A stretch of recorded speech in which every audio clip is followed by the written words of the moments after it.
welcome to another edition of Let's Play Farming Simulator 2013 on the Serbian Farm, or Vojvodina, if you can say it like that. Never rolls off the tongue very nicely. Anyways, let me tell you a little story. This is what happened to me just today, basically, or yesterday. So I was playing the map as usual off camera, and saved the game, left it, came back, and for whatever reason couldn't load the game. I loaded the game up, tried to load the map with my save game, did not happen. A little annoyed by that, not gonna lie to you. I've come to a conclusion. We didn't get to the $5 million mark, but with it being the end of the season, or close to the end of the season anyways, I figured we might as well just take a quick peek, or not a quick peek, might as well just do a quick a wrap-up, let's say, of what's going down, or what happened, let's say. Yeah, so basically I've purchased all the fields we had before, basically, but then I realized, well, we're at the end of the season, I might as well just stop here, basically, is what it boils down to. So this is going to be the last episode of Season 3 on Vojvodina, or the Serbian Farm, as we like to call it. It was a bit easier to say. So unfortunately, it's just basically what happened is I ran into a little bit of difficulties. It's the end of the season, so I figured, yes, we didn't meet our goal of 5 million, but I'm okay with that based on like the difficulties I ran into. I had a stockpile of canola set up, ready to go, and I figured, well, I probably would have cracked like 4, maybe 5 million when the game crashed, or when the save game corrupted or whatever. So I'm okay with it being, where it is right now. I probably would have been, between 4 and 5 million anyway, so I'm not that worried about it. But it's just a crummy way to finish the season in my light. Well, in my opinion, at least. Unfortunately, but life goes on. Can't win them all. So what I've done is I've basically purchased all the previous gear, or all the previous equipment we had already, and just going to do a quick review of all the different equipment we had. I'm not going to sell it because I'm not going to take the money on to the next season. I'll probably start from scratch again. I find that's a bit more enjoyable than just going and having a bunch of money right at the start. It seems to be that way. Anyways, gonna grab a quick drink of water there. So what I've done is I've recorded episode 29 already, and it is currently scheduled for December 24th. So what I'll do is I will publish this episode on December 24th as well, as a way of just as a wrap-up, let's say. Because the last episode was a bit of a short one. Because I was getting to the point where, the end of the season was happening, and I didn't want to do the same thing just over and over again. So I figured, well, might as well just stop it here. As opposed to boring you to death, is what it probably boils down to. So that's what I've done, basically. I just said, okay, that's good. This happened, fine, whatever. These things happen. So let's move on. That has left me in an interesting situation, however, because I have chosen another map already, but I discovered something recently due to another Let's Player, I guess you can call him, Space Mouse Gaming is his channel, and he let me know that Courseplay, or the developers of Courseplay, are working on a new edition of Courseplay that functions with the More Realistic mod. And that was the idea for the next map, was to do a more realistic map, or all the equipment I chose would have been more realistic. So that is what I was thinking. However, because they're going to bring out a new edition of Courseplay, I figured, well, I might as well wait to that, because I do tend to play heavily with Courseplay, and I know Courseplay doesn't play well with more realistic mods very well, so I figured, why not wait? So what I've chosen to do instead is, instead of just jumping straight into the next season, what I'll do is I'll do a big mod spotlight, if you want to call it that, of all my mods that I have right now. And I'll go through all those different mods on a different video. Not this one. This one's just going to be about the mods we had on this particular map. So that's what I'm going to do. And I'm going to put maybe 1 or 2 episodes of that in between this season and the next season. So the idea was to do more realistic, but I don't think I'm going to do it yet. I may still. I'm not sure. You'll find out when we start the next season. Anyways, that's enough of me blathering on. Let's go look at the mods we had. So let's go display tractors. Alright, so I'm not going to start any of these tractors up because I had a lot of them running anyways. So we picked up the class Xerion 3800 track.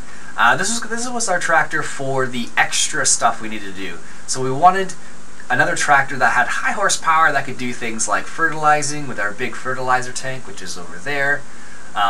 Also, we picked it up for things like seeding, because with our seeders you need about 270 horsepower. So this had all those things. So that's the reason why we picked up this thing. It is nice. It does have a couple of nice little features.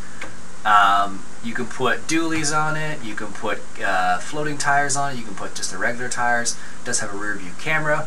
And you can do this crazy thing where you can move your cab around and then it actually changes the way you drive, which is a bit odd. But still not sure why it does that, but it does. I don't know many class owners, people who actually own tractors that are classes. I don't know why they would do that.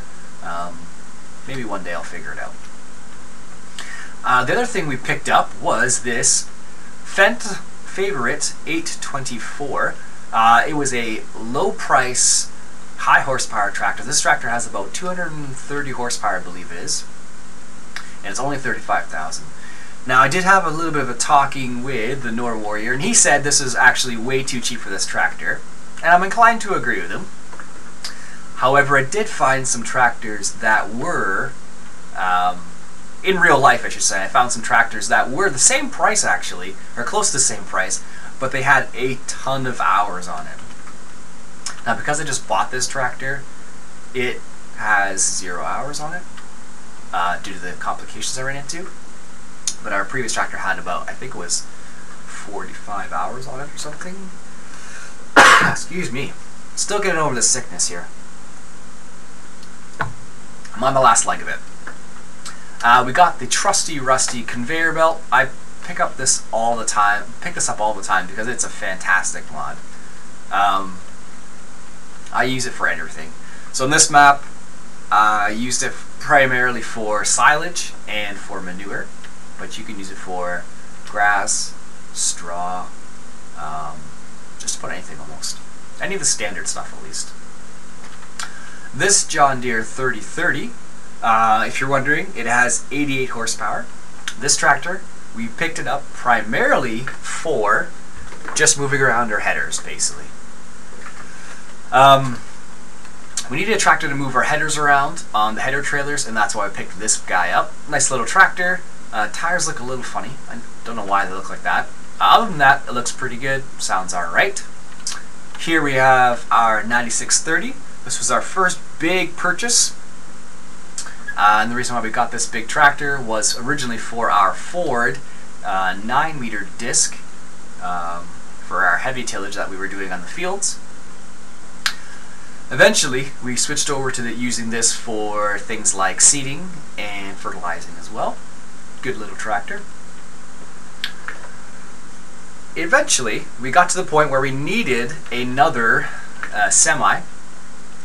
This is only a single axle semi, as you can see, and I don't know if I have it. No, I don't have it. Oh, yes, I do. With a long trailer like that, one of the commenters, Dakota, I believe his first name is, said basically you really shouldn't run a long trailer like that with a single axle truck. I discovered that because it did react a little funny, and eventually I switched over to using the Kenworth, which does have dual axles. Another Duke farming mod here. We got this trailer, the 24-ton trailer. This was primarily for sugar beets, and we did sugar beets a little bit. We kept it on because it was a nice little trailer to have. It does a couple other things. I like it. Nothing fancy about that. It doesn't have a tarp. Well, it looks like it does, but it doesn't. Here we have our forage trailer. Now this, excuse me, this we bought primarily for silage because this one of our goals was to get organic, or to use organic fertilizer only. We picked this one up because it was huge. It sold 60 60,000 liters actually, so it's a pretty big forage wagon. This is our JF Stoll FCT 1060 ProTech. And we picked that up for silage once again. This is one of our later purchases. We picked this one up primarily to sell our sugar beets because we had, I think it was at the end, I think we only had 1 million liters left of sugar beets. Never got to sell them all due to the complication, but again, not too worried about that. These things happen. Nice trailer, a little big for this map, but it worked in the end. Alright. Here we have our gravity wagon. Picked this up because I do like the gravity wagons. They're nice. These hold, I think it's almost 24,000 liters in these ones. You can get these ones from FS-UK. Really nice mod. That's the header for our sugar beet harvester. Nothing special there. This was part of our fertilization setup. It's the Crasfort Field Edge container. And basically what we did with that was we stuck it out on the field edge and used it as a fill point for our fertilizer. Don't need to say much more than that. It works. It's good. This was our corn header we used. It works with the class Lexion 780, but not very well on hills. That's the regular header, the 12-meter header for the class Lexion 780 and 770. Here we have our mowers, front mower and the back mower. We use that on the Fendt Favorite 824 over there. Here we have our manure transporter.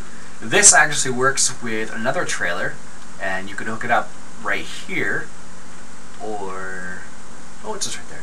Right there, using the pipes. Actually, I can show you that. I'm right here anyways.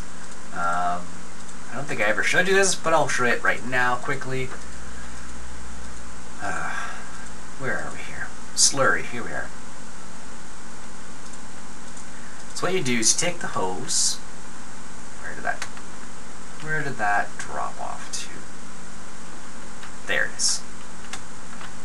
So you take your hose and you go hook it up to your container or your transporter like so. I didn't do this, but you can do this.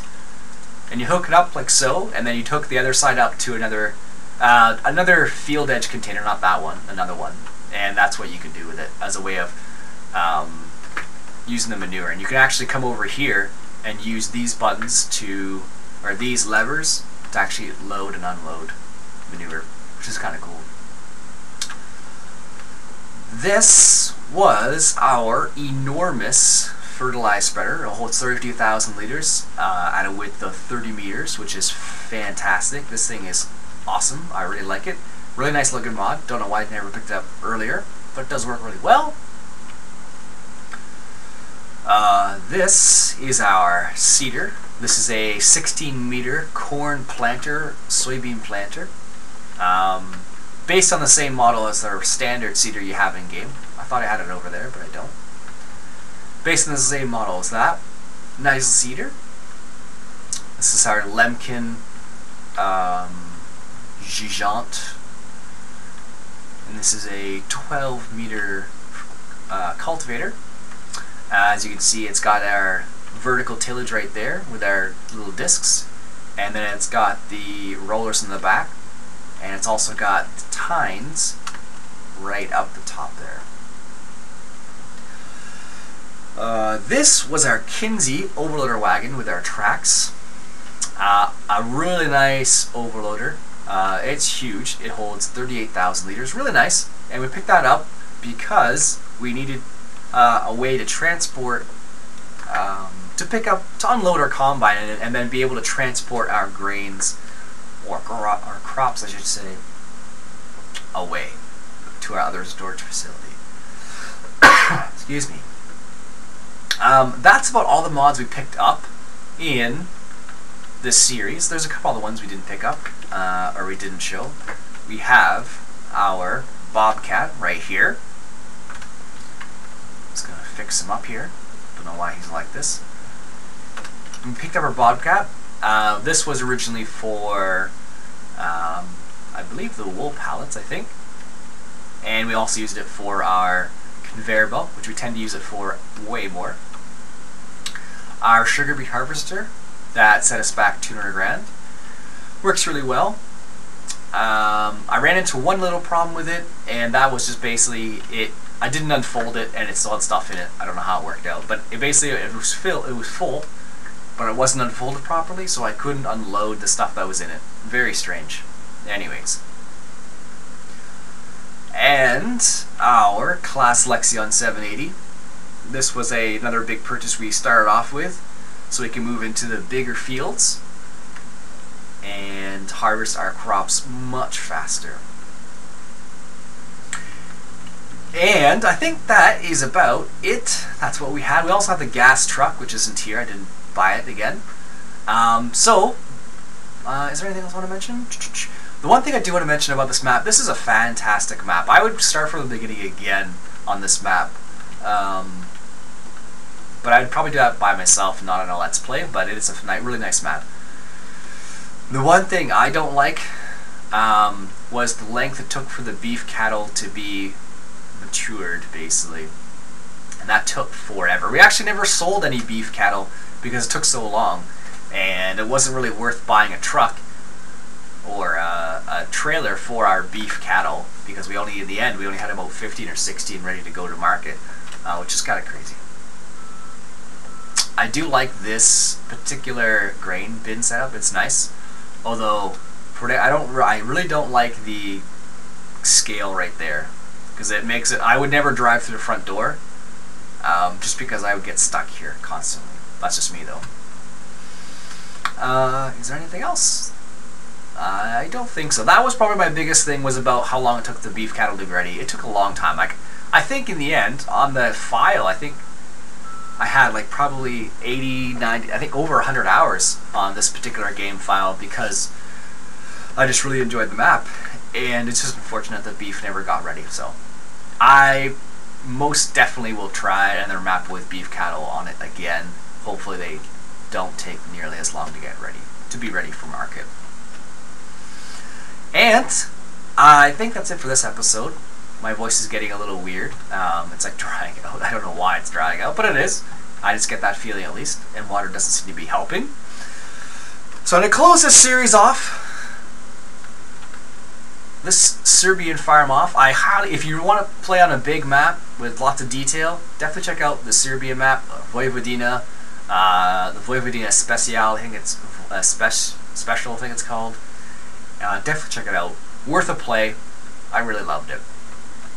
Alright, so this is Ian Robson signing off for the last episode of Season 3 of our Let's Play series on the Vojvodina on the Serbian farm. And I'll catch you guys later. Yeah, in the next season, I guess. Enjoy.